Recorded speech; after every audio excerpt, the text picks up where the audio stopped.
We're going to build the best football team in the SEC Conference. We're going to build the best football program in the SEC Conference. You have now arrived at Stadium in Gale. The kick, it's been blocked again! How about it? It's been blocked again! It's going to heat one deep down the field. It's going to be to the goal line. It's going to be gone! It's a touchdown! And the Gators have won the game! Tyreek Cleveland! How about it? I can't believe what I just saw! Dropping back to throw. Pops and fires the ball over the middle. It's Norrie! It's Norrie! Got a touchdown! Norrie's got a touchdown! Oh, man! Norrie's got a touchdown! Ahmad Black, in his final game as a Gator, takes it all the way home and sends Urban out the winner. You have now arrived at Stadium in Gale. Boys and girls, ladies and gents, welcome to another episode of Stadium Miguel. It's your favorite Uncle Silk. It's Dan. And Del Torre. Happy 4th of July, fireworks and all that good barbecue, man. How y'all boys feeling? It feels good, man. We are recording early on Monday morning, early morning pods. So excited to see how this one goes, be able to celebrate the 4th. You boys have any big plans for today? No plans. No? We got nothing. Yeah, me neither, man. Went out We're yesterday. working. We're working. We're grinding on a holiday. There you go. It's not a whole lot I really do. Usually it's family day for the 4th, man. We usually barbecue. This summer is just not the vibe. I haven't been that way for a couple summers, man. Everybody's just doing their own thing. But yesterday I went down to the Intercoastal, hung out, had some dinner with the fam, or not dinner, a late brunch, I would say. But we hung out on the Intercoastal, chilled out downtown, then had some dessert and came on home, man. That's just the vibe. So I'm not gonna do anything today. Just hang out around the crib, shove something up. I'm not sure what. It's just vibe, man. What you got going, Dan? Fireworks? You got the cannon, baby? Not bringing out the cannon this year. Who knows? Maybe next year. Maybe next year. Pump faked us again, bro. You pump faked us with the cannon. I was scrolling through some old July 4th time photos over the last couple of years, and came across that one. I'm like, oh man, I gotta find the cannon again. Got to find the cannon. Got to bring it around. I'll let you guys all fire it off too. Went out boating yesterday.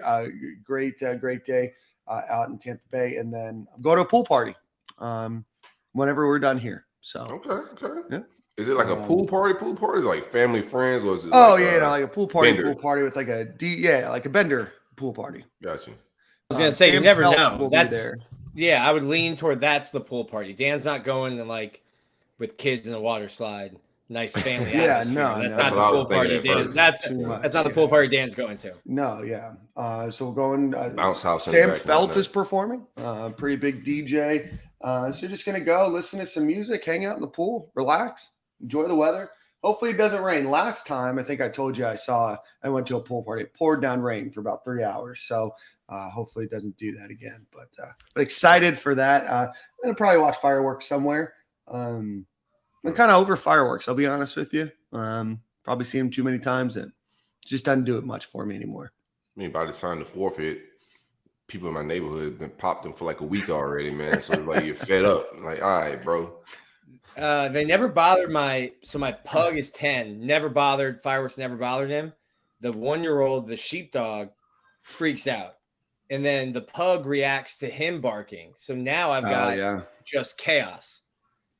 Ooh, and the sheepdog just got neutered, so he's in a cone, smacking stuff all around. It's I have a suggestion for you. Yeah, he's on some painkillers. He's on some real painkillers. We chopped his manhood off. Oh man, terrible dog on there. Yeah, terrible weekend for him. Yeah.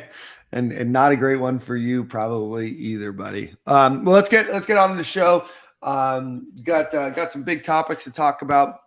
But before we do that, let's give a shout out to our friend Alan Horn from Alan Horn Insurance, who's the title sponsor of Stadium in Gale. So if you are in Florida, Georgia, Alabama, or Tennessee and looking for auto, home, renter's life, business insurance, retirement planning, whatever the case may be for your insurance and retirement needs are, give Alan a call at 706-692-2888 or visit him at Alan, A-L-A-N, Horn, H-O-R-N-E, insurance.com. Again, Alan Horn, insurance.com, 706-692-2888.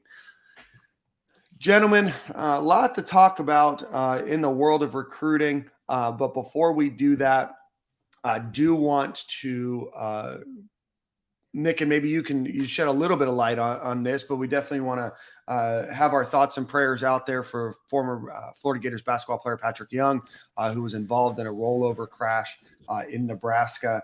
I believe it was on Wednesday of last week, dealing with obviously a pretty serious situation. Went to South Dakota, and I believe he's going to Colorado after for some surgeries and things of that nature. But Nick, if you could share an update for us. Yeah, he was living there for a little while. That's where his fiance is from.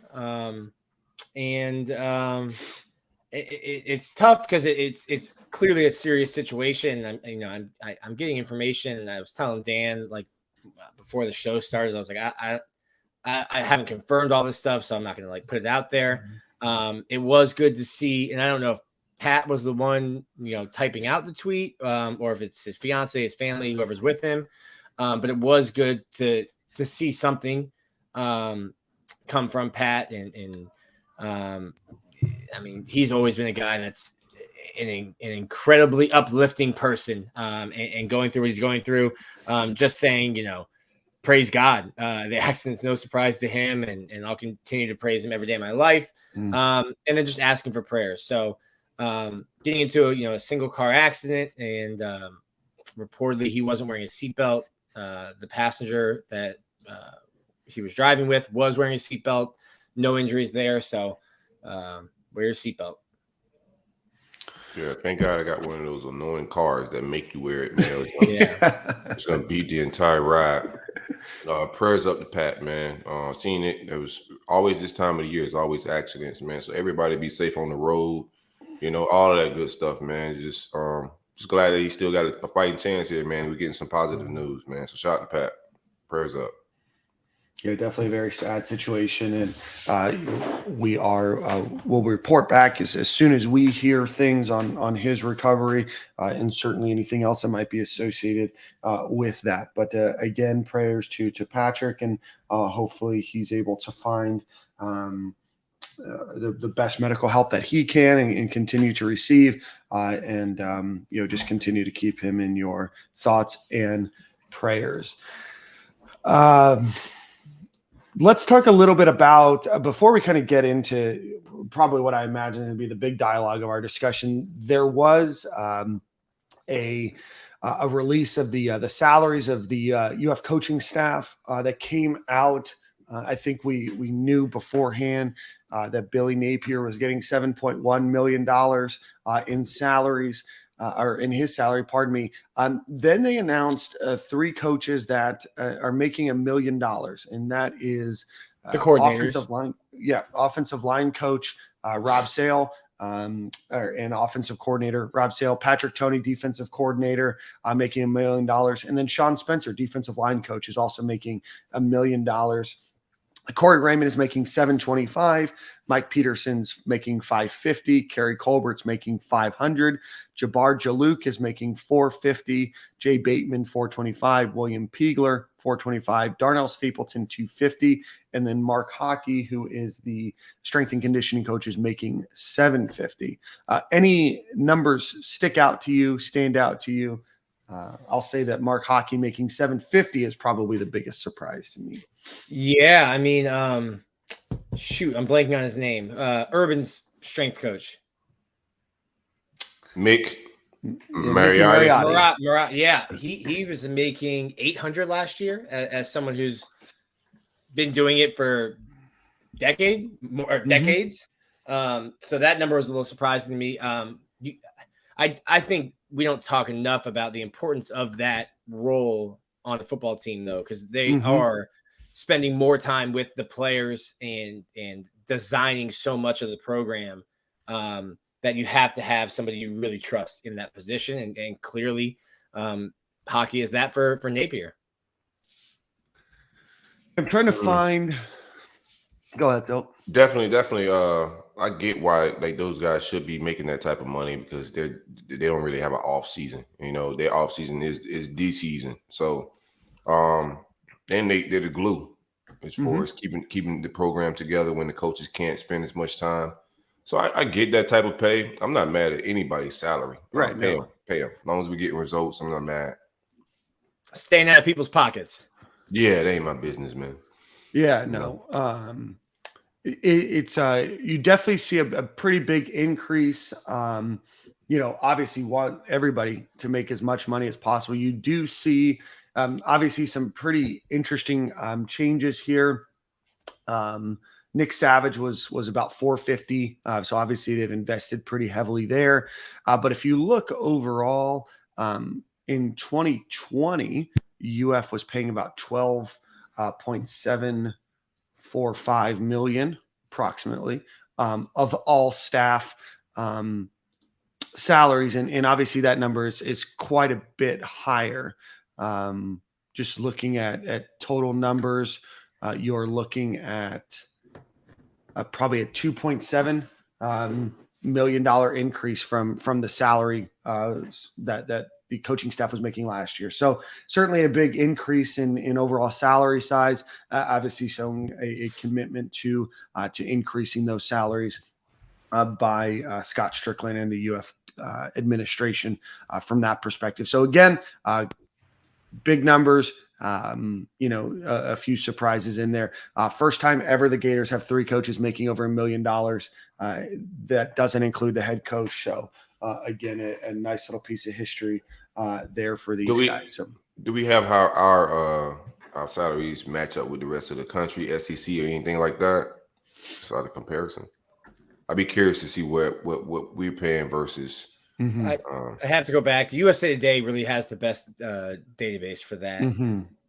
But then again, you don't get like the private schools. Like Miami doesn't have to put that stuff out. You don't get that stuff from like Notre Dame. Right. Yeah, I think that they do a pretty big update during the summer, if I remember correctly, when you start to get to August. So certainly it'll be interesting to see where UF falls. This is certainly the most expensive staff that they've ever had in salaries. Yeah, but he didn't. It's so he was given $5 million for like the Army, for like the Katie Turner, the all the ops people, and then 7.5 to fill out the staff, and they're shy of that. I think it's like 6.8. Yeah, something around that. Yeah. So there's money to play with there. Also, the entire football budget and the recruiting budget went up. So you're getting the resources more so than any other coach at Florida has. It's just outdated. We're late, right? That's what it feels like. Like those endorsements are important, but that would have been important with the way the old recruiting worked with Georgia and the type of staffs they had and the kind of resources they threw at it. But all those resources are necessary. We need those. But the bigger resources is NIL. As these kids, you can see they're saying it when they sign these letters of intent. Even if they say it wasn't the deciding factor, we can see for our naked eye what it is. It's not coming down to my favorite school or where I could who's potentially coaching me at quarterback and all that. It's coming down to a lot of business because the portal's wide open. You can hop in that thing in a year and get out of there if the business don't work out. Anything don't work out. So the kids see that, man. If this don't work out, I can always hit the portal and go elsewhere. It's not always the case. It's not that easy, but that's the way they view the world. Yeah, to highlight what Nick said, the University Athletic Association increased football spending by $4.72 million, which brought it up to $90.2 million for this upcoming year. There's a 55% increase in the recruiting budget, raising it to $2 million. Now, we've talked about it on this show. UF's recruiting budget is quite a bit different because they do own 2 private planes that they're able to take off on their own with, instead of doing more, traditional commercial travel. So that certainly helps offset some of those costs, but certainly an increase there. Corey, I think you make a great point. It does seem, like the size of the armies don't really matter as much as they used to, right? I mean, if you go back 6-7 years ago, it just seemed like if you just had a bunch of people and a bunch of bodies. Now it seems like a lot of it is so laserly focused on NIL, and obviously there has to be an arm's length. To me, I just think you need both, and which is late on the staff size, right? In the Army, Bama and Georgia already had those staff size, so right. I think. Go ahead. Well, I've had some coaches tell me, like, their head coaches, some assistant coaches tell me their head coaches are like, how did Napier get Florida to do that? Like, I've been trying to get 2 extra like people recruiting. So I think Florida's staff size is bigger than most. Like, I don't think Michigan has that kind of staff size. I think they probably have more people than like a Georgia. But it's like you said, Silk, I was of the opinion that it was great to have. You're going to have more people talking to recruits, more people in the DMs, more people, hey, collaborating on the stuff that these kids like the video that came out. Effort. Yeah, we see it. You see the effort, but like you're saying now, like, hey, that stuff was cool in 2008.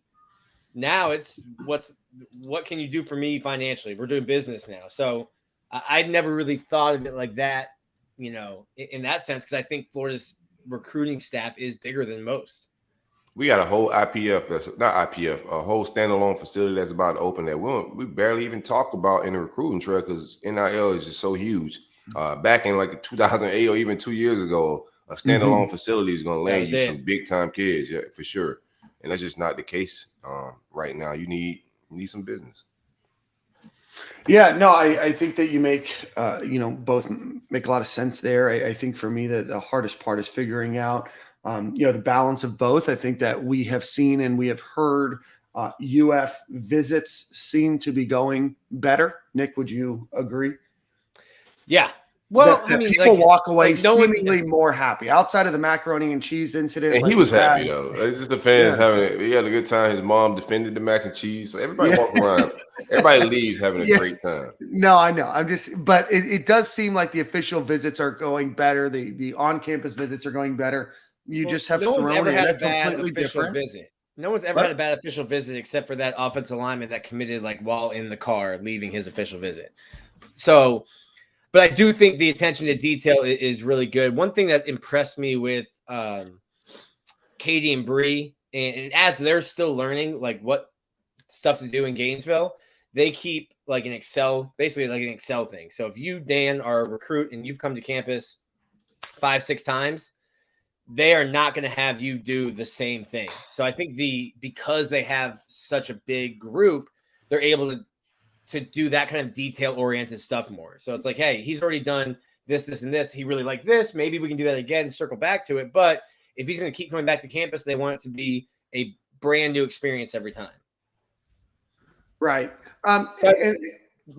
Long-winded. Yes, I think the visits are going better. I think the overall experience is better. Now we're just running into an issue where it's not just about the experience and you have to play other games, right? And that's where I think that Florida is missing. And I am interested to see, we just passed the 1-year anniversary of NIL in the state of Florida and for the most part around the country. I think it all went into effect on July 1st. To see where, in this year where NIL is really rocking and rolling, where and what teams do finish at the top of the rankings right now, because you have some kind of outside names on there that you don't hear associated with recruiting with NIL as much right now. If you were to look at On3's team rankings right now, Notre Dame is number 1. Have you guys heard of anything that Notre Dame is doing with NIL? Nah. That's right. You don't really have to. I don't hear nothing Georgia's doing on NIL. You know what I'm saying? Like, we can call it what we want to call it, but taking care of guys is just taking care of guys, bro. Yeah. But no matter what we want to call it, right? Yeah. There's nothing on paper that's saying Notre Dame got this NIL program and it's successful, and that's why they're landing kids. Same thing with Georgia and a lot of those others. But Freeman he's gonna get some guys, bro. He's a black head coach just to keep it all the way funky, man. He's gonna be able to go into some living rooms. He's young. He's a cool guy. He's been on the national scene. His face has been on ABC, CBS, on big games a lot. Them highlighting specials on him. So he's he's a household name for a lot of these recruits. They're familiar with him, but still, and then Notre Dame's looking for a different type of kid. They're national brand, it's just different than us. We got a lot to prove. I think Billy's gonna have to, AR is gonna have to win some recruits this fall. I think, and we're gonna have to find the bags because everybody that's waiting on us to win, it's just not about wins. If you get a group of guys that just believe they could turn a program around, they don't care about what happens in the fall. They thinking, yo, we could come in, it's a new regime, we could fix this, man. So Florida gonna have to figure out where the business at, you know. And once we figure out that, and I got faith, and we'll do that. It's the University of Florida. We'll get ours. This class is not going to finish where I thought it was going to finish in my mind because we just missed out so far on too many 5-stars. Nothing signed, but it just wasn't a good get off to finish with a top 5, 7-ish class. You know, now the aim is probably top 10, 12-ish to be real. And you have to be there, right? I mean, you know, history showed that you really have to be there. You know, a couple other names that are right now that are near the top of the recruiting rankings that are a bit surprising. You know, Penn State, obviously James Franklin, Jawan Sider, great recruiters. Obviously, Penn State has struggled. They're number 8 right now. LSU, you know, Brian Kelly. A lot of people made fun of Brian Kelly, rightfully so, for the way that he's dancing, but, you know, sitting with the number 9 class right now. Louisville, right? Obviously, a ton associated with NIL stuff there. Ranked number 10. Miami's 11 right now. Tennessee's 12. Arkansas's 13.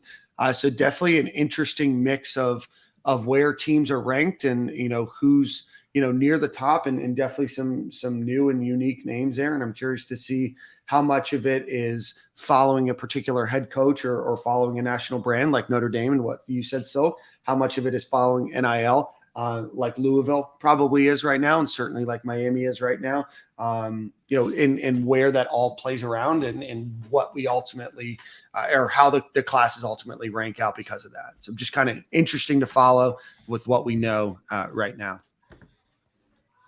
I mean, it's still really early. Like yeah, no, for sure. But you are starting to see the dominoes start to fall, right? Yeah. I mean, a month ago, 2 months ago, there was a lot less people that were committed. They choosing for business. So nothing's been signed. No money has been really supposed to be spent. So business can still happen, man. Yeah. There's a lot of time, a lot of things that happen. We just got to find our bags. Like I said, find our business or however. But leading us to signing day, you keep recruiting every kid that already committed elsewhere because we know what it is. If you had to establish relationships, you just keep building on it. Keep building on it. If we find the business before signing day, we'll see what's up. You know, that's just the vibes you got to do for now. Absolutely. So why don't you get us into a Gramco ad read and then let's talk a little bit more about recruiting. Be sure to visit thegramco.com. Use coupon SG25 for 25% off all Delta 8 THC products. Everything's federally legal. They have wake and bake coffee, gummies of 3 flavors, fruit punch, blue raspberry, and watermelon. Everything's discreetly sent to your mailbox, you know, federally legal. The feds are not going to pull you over, anything like that. They also have sativa doll products from the roll-on, anything for pain relief they got. They got it for your pets. What else do they have? The pre-roll cones, which is also very great. You can smoke these in public. You don't have to worry about getting arrested or anything like that. So be sure to visit thegramco.com. Use coupon code SG25 for 25% off of all Gramco products. All right. Gators do lose a commit. Tommy Kinsler, who was a 3-star offensive lineman, committed to UF back in June. June 19th from Ocala has announced that he is no longer committed to the University of Florida and does look like he will probably commit to the University of Miami. He was Florida's lowest ranked recruit at 956 on the On3 consensus, but the Gators do lose an offensive lineman from their backyard. Surprise, any thoughts on that, gentlemen? I just got to chuckle because I remember some people when he committed were like, "Oh, why are we taking this kid?" And then when he decommits, it's the sky is falling. You lose another one. It's like, okay, you weren't happy. Like not everyone. But and he actually wasn't even the one that got like the most. Who was the one where like the reaction was just super toxic? The receiver. Yeah. Patterson. Patterson. Yeah. But yeah, I just thought that was funny. And listen, it's still July. You're going to need they've got a couple guys signed on both lines of scrimmage. You're going to need more. I was thinking about it. You're going to lose Garage. You're going to lose you're going to lose Torrance. You could lose Kingsley. Like you might have I think Florida's offensive line this year should be good, should be a strength. But you're going to lose a lot. So like you need to have a big offensive line class this year. Yeah. No, go ahead. Yeah. I still like the get when we got him, right? I don't think he's the greatest offensive lineman. A lot of work to be done there, but you're gonna have to get some of those guys in every class. Mm-hmm. Whether it was Urban Meyer and Nick Saban, they still got 3 stars that needed some development. So I like the get. The kids seem to be playing games right away, right? So the smoke came out fairly early. He was posting pictures and down to Miami on visits on his IG. So smoke started just cooking up a little bit the last couple of weeks. So it was not surprise. Mm-hmm. But like Nick said, I'm not gonna lose sleep over the lowest ranked kid in our class.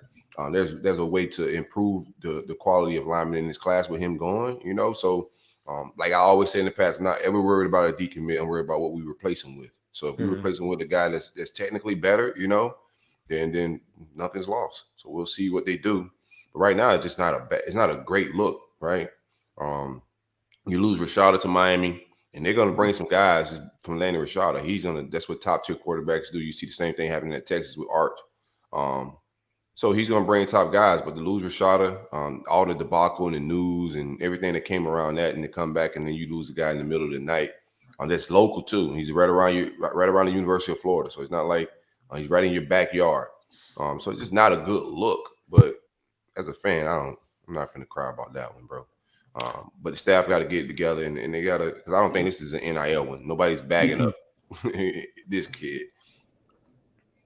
Yeah, no, I would. Just keep it funky, man. It's I would agree. But I mean, a lot of it is optics, right? As much as we want to say it's June or July, right?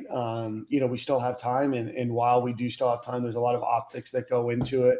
You've had recruits that had come out and said, I think Najee Harris said, one player doesn't make a class, and kind of defending himself, defending their class, defending those that do want to be there. But it does optically seem unfortunate for UF right now. It just doesn't seem like there's a lot of things that are trending in their favor. But I don't think staff cried about it either. I don't think that they do either. And again, I think that this is going to be one of those commits that at the end of the signing period, you're going to be like, oh yeah, I forgot he was one of those guys that at one point was committed to UF, right? I'm not putting the kid down. I just think that that's where, he's going to fit in most classes. I think that just from an optics perspective, it's just more ammo, right? From an optics perspective, there's just not a lot of great things that are happening, right? Florida was supposed to receive a commitment today on July 4th, right? From DeQuavius Sori. That's not going to happen I think that the excuse that's out there right now is that the guy that was going to do the edit can't do the edit anymore, right? But it just seems like every time something positive is going to happen for UF, there's something that happens or something that throws a speed bump in there. It just seems like a lot of work, right? And Florida got 3 commitments over the last 2 weeks from 3 4-star players, but still all anybody can really talk about right now is all the players that they lost or that they're not getting. It just almost wish they could get a bone thrown their way, No doubt. Also in the trenches, man, guys that usually play games in the trenches don't pan out, right? I'm never mad when receivers and DBs, they get their goofy shit off. It's all fun, but guys in the trenches, offensive line, defensive line, just do your research over the years. Where's Ira Denson? Big Country. Where's Ira Denson? There's a kid that went to Where's Big Country? Didn't he leave FSU? Yeah, he's wild. Well, up to the one kid that went to A&M that was playing a lot of games with us, and then end up with Jimbo out there. Not Walter Nolan before then. I'm forgetting his name. But kids that play games in the trolling game and the flip-flopping in the trenches, bro, they don't pan out. Those type of guys need to just be eating and lifting weights. They shouldn't be playing on the internet. That's all you got to do. Yeah, that's it. Eat big, lift big. Don't play Twitter games. That's it, bro. You start playing Twitter games, like, yeah, he ain't lifting and eating. You're trying to be a skill position guy. That's what you're trying to do. Yeah. What are you doing? You are a DB. You can't be doing that. You can't flip your hips like that. You flipping in the middle of the night like a defensive back, bro. What are you doing? It's midnight, man. You should be getting quality sleep as a big man, but you up decommitting, dog. Yeah, it's not what you want in the trenches. No. Byron Covert, another one. Never lived exactly. out. Yeah. Just go over it over the years, man. I said, you go over it over the years, man. Anybody that plays, you might be onto something. In the trenches, you might be onto something here. It's a insecurity, man. They be hiding a little something. Not to come at this kid at all, but it's just my stat, my little, I like to go back to. So when linemen start playing the games, I'm like, yeah, he ain't gonna pan out. But who else is on my board? So I didn't know Sorry wasn't happening today. We got somebody from his family on our staff, and we can't even make him pop on the 4th. It's crazy. Yeah, no, I know he was supposed to announce between Florida, Alabama, Auburn, and Miami today. And then he pushed that out. I don't know if he has a push out date, Nick, if you can look that up, but I don't think that he did. And the word on the street is that he doesn't have his edit guy ready, which to me, unless you're crafting the next Mona Lisa or something like that, you could probably find a guy that can get you an edit turned around pretty quickly. So maybe, maybe there's obviously probably a bit more to it than that, especially because you don't need an edit to commit. That's the crazy part about it is you don't actually have to have that. It's not a requirement to sign, scholarship somewhere is to have your commit edit ready, but that's not going to happen today. He's the ranked about 170 in the country, a highly ranked wide receiver. And like you said, Nick, his cousin works for UF as a part of Billy Napier's Army, previously committed to Georgia. No date that I can find from Corey, just pushed back. Excellent. Excellent. Excellent. Yeah, just, I know some edit guys if you need one, man. But what we got next? Doesn't that Hayes Fawcett guy just replace, everybody's photo in the same template and just release those? Man, Arch just put a tweet come on, out that's an on-3 guy, Dan. Great an on-3 guy. Great stuff, Hayes. Doing your job. Seems like you guys can just, create a handshake there and pass that down. Them up on Slack today. Like, hey man, can you get this done for me today? Yeah, exactly. Get on it, Nick. Get on it. All right, gentlemen. Nick, I want you to ask or tell us a little bit more. They announced that there's 18 captains for the offseason in the regimen phase. They represent Jason Marshall and Marco Ortiz. It's time to hunt Naquan Wright and Jeremy Crawshaw. Legendary finish, Richard Garage and Brenton Cox. Leave no doubt, Anthony Richardson and Gervon Dexter. Attack or be attacked, Michael Tarquin and Rashad Torrance. Work the cut, Xavier Henderson and Chief Borders. Foxhole guys, Trent Whittemore and Trey Dean. Lock the gates, Kingsley Egukan and Amari Burney. And then show me my opponent. And then you have like the rapper, and it's like, those are my opponents. Rip. Justin Shorter and Ventrell Miller. Nick, tell us a little bit about what we've got going on here. So the regiment phase is just more conditioning. It's getting you ready for fall camp, and splitting them up into basically teams to make it competitive. Talked to Ventrell Miller a little bit about it, and it's really competitive within the guys, like the guys that are last. He said I think his team was in last. He was like, and you can't tell anyone anything that week because you're in last place. So I think it's just you're doing more conditioning, you're doing more running, more sprints, more lifting. It's like stuff that's all you've been doing. That's all you were doing before the spring. Then you got to play a little bit of football in the spring, and then just back to it again. Before the season starts, just to get you ready. So I think it's just a way that they use competition to kind of keep guys focused as they're, just running their butts off. Yeah, I like it. I like it. Create as much competition as you can. Like, Urban Meyer used to have Bloody Tuesday or Bloody Wednesday. It's like 72 hours before a game, 4 days before a game, and you're having like your toughest practice. You got to create competition, I think. Some of the names, a little corny. Yeah, Some of them are very corny. You got to identify this team lacked leadership a lot. Yeah. We spoke about it. So you got a pool of 18 guys out of how many ever on the roster. Try to identify your leaders on the team and also get some competition in. Sounds like good stuff. It sounds a lot more organized than in the past. We'll see how effective it is, but I like the names that they have in there. Who needs to be the leader? If you only had one, I think it's 51 and 15. Like those have to be your leaders. Absolutely. Have to be. And then you can have a leader within a position group for sure. But like on offense, it has to be AR, and on defense, I don't think there's any question that it is Ventrell Miller and has been. I think I think it has to be both of those guys. I don't really think that I think if it's not those two, you've got issues. I think just hearing things and just seeing how he moves and how the staff is feeling him. I think Kamari Wilson, the moment he touched that field, is going to be big time leader vibes. I don't know how soon. I think he sees the field this fall, just depending on how Trey Dean and a lot of those other guys play. But the moment he touched the field, no matter of age, a leader among men. That's the vibes I get from Kamari Wilson. So whenever he starts, he's going to be a leader. You just can't do it from the bench. I'm going to drop this into our chat here. I want you guys to tell me what you think is the best pairing out there. Maybe the best, and then maybe the funniest. Maybe that didn't transfer over to you guys very well. Here's the link. Go ahead and click on that. I'm going to say what I think is the funniest group matchup together is Naquan Wright and Jeremy Crawshaw. I think that they're going to be out there, have fun. I think that's two very dynamically different personalities and people.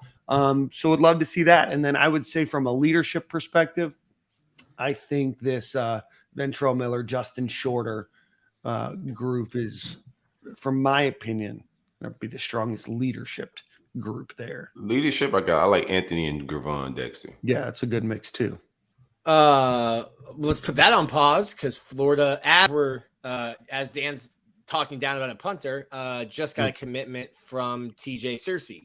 I think I'm saying that right. Nobody's talking down about a punter. I said it sounded. I said that he's first off, he's hilarious. Second of all, Naquan Wright and Jeremy Crawshaw working together, in my opinion, just kind of seems great. Love it. We'll talk about Searcy here in a second. But Nick, what's your favorite mixed group there? Let me see. I just clicked off of it. I went on to other things. Let me see. My favorite duo is It's Time to Hunt with Naquan Wright and Jeremy Crawshaw, without question. Who's the other one? Rashad Torrance and Tarka might be a weird one. That's probably the weird one.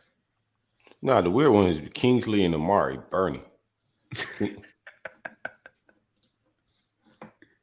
couple weird ones. I don't know this. We all think different ones. Marco Ortiz one's a little, unique too. Do we know what they're doing? Like, I guess that, we can laugh about the pairings and maybe it doesn't matter. Are there like differences, or are they just different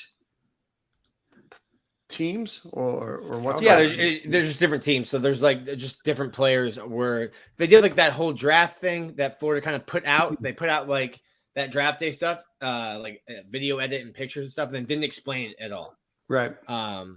But that was essentially they had their captains and some guys just put into groups, and then they were drafting to make the teams, just adding a little bit more to that competition. But that's what it is. It's just workout groups, which a lot of that might be determined by your class schedule. Yeah. But like It's Time to Hunt, you have a running back and a punter on the same team. Yeah. It's just like physical, just workouts, challenging workouts, just whatever. Workouts, yeah.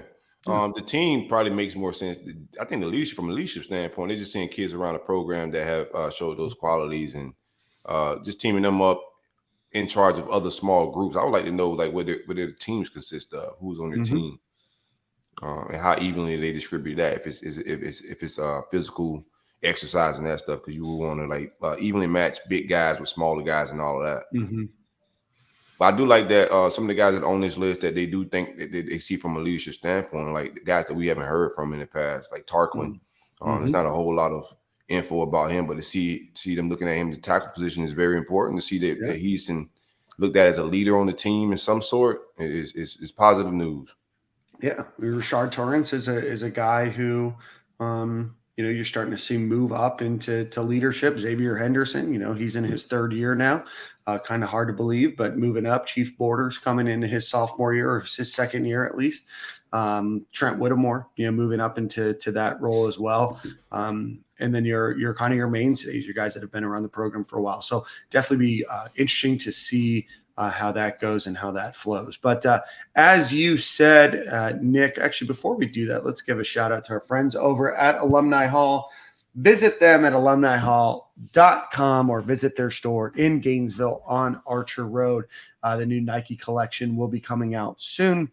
A lot of great products for you, your family, your friends, whether it's T-shirts, accessories, grilling, cups, whatever the case may be. Visit alumnihall.com. Nick, as you mentioned, as we were talking, the Gators do grab TJ Searcy. TJ Searcy is, let me just get his full updated information here. TJ Searcy on 3 ranks him as the 49th best player in the country. If you look at their consensus rankings, he's ranked 153 overall, the number 19 defensive lineman, and the number 12 player in Georgia on the consensus. On 3 has him ranked quite a bit higher at 49 nationally, 6th defensive lineman, and the 3rd best player in Georgia. Florida was competing against South Carolina, Clemson, Tennessee, Georgia, a number of other places, but definitely a great get for the Gators. 6'5.5", 243 pounds, and definitely some good news for the Gators. Silk, Nick, any thoughts on TJ Searcy? Man, they would have got him one, man. Nick, what you got, bro? They would have got one. Shout out to Mike P. Yeah. Shout out to Mike P. It's gonna be interesting. I think getting Peterson back at Florida is huge for Napier. Obviously, the connection.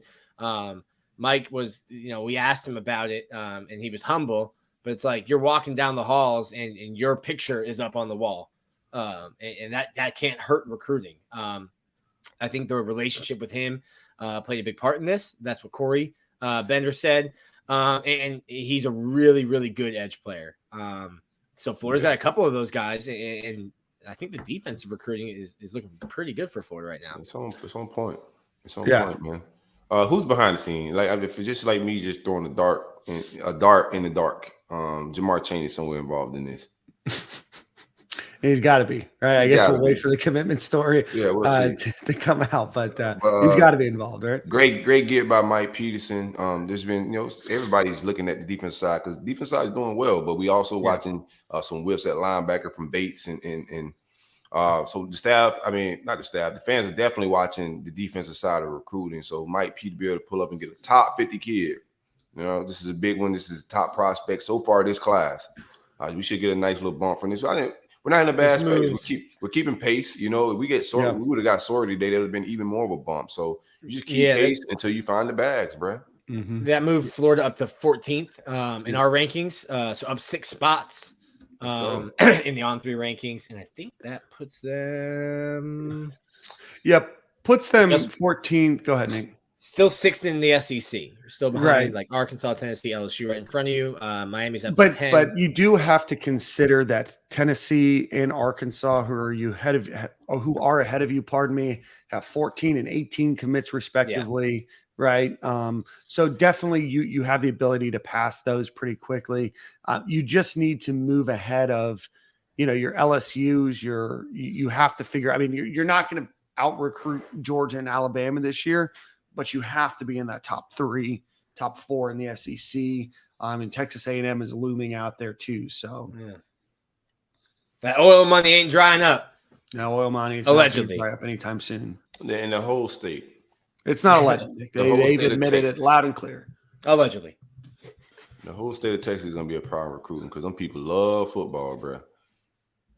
I don't care if it's SMU, Texas A&M, Texas Tech. All of those guys are going to be good now because – they love fucking football. I don't mean to curse on here, but No, you brought it up. He is Florida's highest ranked recruit at 153 on 3. Isaiah Nixon, who committed to UF a couple weeks ago, that flipped from UCF, is 167. Sharif Denson, who committed since our last show. I completely forgot about Sharif Denson committing on Tuesday of last week. Sharif Denson from Bartram Trail in Jacksonville, 5'11", 170 pounds.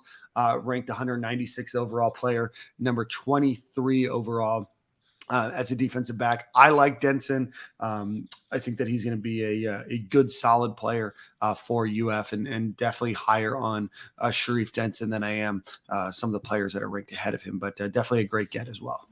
And back to Searcy real quick. He athlete, like I think he does like shot put on track and field team, and he also plays basketball. I mean, it's not going to like be make or break for Billy, but Billy really likes guys that play multiple sports. Yeah, good get, great get, good get off. Like, I don't know what you ultimately think he end up playing on the defensive line, Nick. I think he's an edge. Edge. Yeah. Weak side. Mm-hmm. Yeah, I mean, shoot. I mean, he's like already. We have him listed at 6'5", 243. Like, he's already Strong. big. Like, does he continue growing and grow into like a strong side defensive end? I mean, but he's still really twitchy, really quick. So I think, I mean, right now you're definitely recruiting him as an edge. But I mean, what is he? 17 years old? Like, what's he gonna look like when he's 20? Right. No, you make a great point. He's already at 250 pounds. That's wild. Gigantic high school kids, bro. Yeah. They're not even 18 years old. I mean, a lot is not going to impress me after seeing Gravon in person in high school, man. That was crazy. That was a crazy experience for me to walk up on him and him say, "Sir," like, bro. Come on. My crazy one was Leonard Fournette. I met him at the opening, so that's before his senior year. Was already bald, already had a full beard. Already bald. Look down at me, and same thing. He's like, "Sir," and I'm like, "I think you're older than I am. Don't call me sir." Right.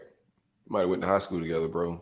It's like the bench warmers. He was like just like handing them an I am 12 written in crayon on a paper. That's like his birth certificate to play high school. That was my. We're not cut from the same cloth. We're not. I don't even know if we're the same species. He was just a grown ass 16-year-old man, evolved enough, or maybe that's your evolutionary track stopped a while ago. Yeah.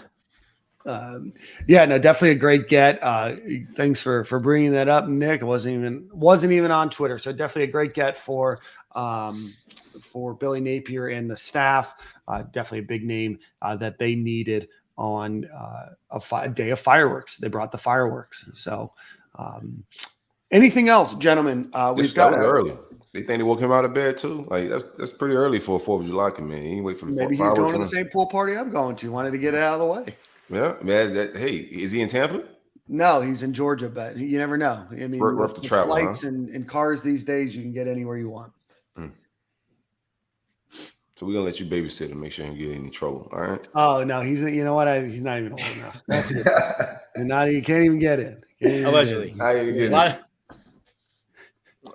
Damn. Dan's getting. I just want to give more credit, man. They landed somebody on the 4th because I didn't know Sorry wasn't deciding, and to get seriously another S word, another S name. Right while we were discussing that was good stuff, man. At least they could read a room. And they reading the room of vibes. That's twice that they've done that. They did it with, I think, Sharif Denson as well. Pulling one out of your hat when you got a bunch of bad PR. So, good get. Yep. Way to read the room. Way to read the room. Nick, Silk, any other thoughts? We'll do a final ad read, and then we'll head on out of here. Quick show today. Let me see. No final thoughts, man. No final thoughts. I don't want to drag us along, man. Happy 4th to everybody, though. Yeah, no, happy 4th. Certainly a lot of exciting stuff still ready to happen. I still caution people to say, hey, it's still, July. We still are 0-0 as a football program. Billy Napier still 0-0 as a football coach at UF. I think that we've Nick and I were talking a little bit about this, and Nick, I don't want to steer your thunder a little bit, but it does seem like his leash has certainly been a lot shorter than it has for for Will Muschamp, Jim McElwain, or With the Dan fans? Mullen. Yeah. It's different climate. Yeah, and you're very much right, Corey. And I'm not saying that I don't think that the leash can't be or shouldn't be shorter. I just think that it's a little bit early to be tugging on that leash, considering that a football game hasn't been played yet. So still a lot of things that can happen. We just talked about it, right? You've got four stars that have committed in 2 weeks, right? You've lost, a couple. But you've done a pretty good job over the last couple of weeks bringing in some big people. I say this, right? Say if you don't have a Twitter, right? And you don't fool with the Bird app, and message boards is not your thing, right? Which is the average fan. Mm-hmm. And you just open the internet and you see, 4th of July, when the average fan opens their sports app, and we're ranked 14th in recruiting. We just got this 4-star. We've been on a run. The average fan think everything's okay. It's such fanatics that are on here every day watching every single miss, and we know exactly what's going on. That's a little bit more, but the sky's not falling, man. We'll be all right. We're just very close to all of this. We got some things to fix. I know I did want to ask you, Nick. We have 4th of July dates that's coming up. We have Friday Night Lights and then the cookout that they have the next day. I haven't even gotten confirmation that Friday Night Lights is going to happen, but I think if it does, it would be July 29th. I think that's what I've heard. That'd be the last Friday, but I haven't even gotten a concrete, yes, they're doing Friday Night Lights. And maybe that's just trying to be sneaky Urban used to and not publicize it so you don't get 800 kids out there. But the cookout would be what, right before that or right after that? Yeah, I've seen some kids and a few times mentioned coming to UF for a visit for camp on the 29th, and then a cookout that's next day. That's just me putting my investigative tools. Yeah, that's gonna be a big weekend, even from the names that are starting to be associated with it. So as fans, be on the lookout for that date. Miami had their Legends camp. A lot of people have these big camps for some momentum. Ours is right before the fall. We'll see if we can get some more fireworks right before the season kickoff. But usually these camps lead to some good momentum. Ultimately, we need to find the bags though. But we do have a big joker in our back pocket if you play spades for the summer. Let's give a quick shout out to our friends over at Home Field Apparel. Visit homefieldapparel.com. Use promo code Stadium and Gale. 17 different unique UF items there. Retro track and field wear. This retro Florida Gators baseball script logo shirt that I'm actually wearing right now. But 17 different items that you can choose from. Promo code Stadium and Gale. They also have over 50 schools now. So for any other friends, families, relatives, whatever it might be in your life that you're buying gifts for and T-shirts for, go visit Go visit them too, but also visit homefieldapparel.com and use promo code Stadium and Gale. Gentlemen, want to wrap up the show? Yes, sir. So you want to take us out for Song of the Week? I'll take us out for the Song of the Week, but before we get out of here, man, y'all be sure to visit manscaped.com. It's hot. It's balls out here. So take care of your balls. Lawnmower 4.0. You got the light laser treatment in there, man. Laser sharp. You can be focused. See everything you need to see, man, with that. And it's shower proof. So you can use it in the shower. You're not going to get electrocuted or anything weird. They have ball deodorant. They have ball spritzer to keep everything cool during these hot summer months, man. Don't be Harry Larry. Don't be out here sweating down your shorts, Dan, you going to the pool party, be prepared, man. Take care of yourself. Always. It's all about that grooming, man. Manscaped.com, 20SG for 20% off of shipping. I'm sorry, 20% off of your purchase and free shipping. Yeah. You're perfect. So all right, I got a song. Let me see what I want to take us out with, man. It's the 4th, so you gotta be festive. I like the new Drake. I know Nick don't fool with it, but I fool with it though. Dan fool with it. You going to a party that may be playing this, Dan? So this is in honor of you, man. Maybe. Give me Flights booked by Dre. That's wild. I'm coming back with another shanty in 2 weeks. Don't do that, bro. That's all right, man. Same corner, same time, fellas. Same corner, same time. Happy 4th, boys. Happy 4th, man.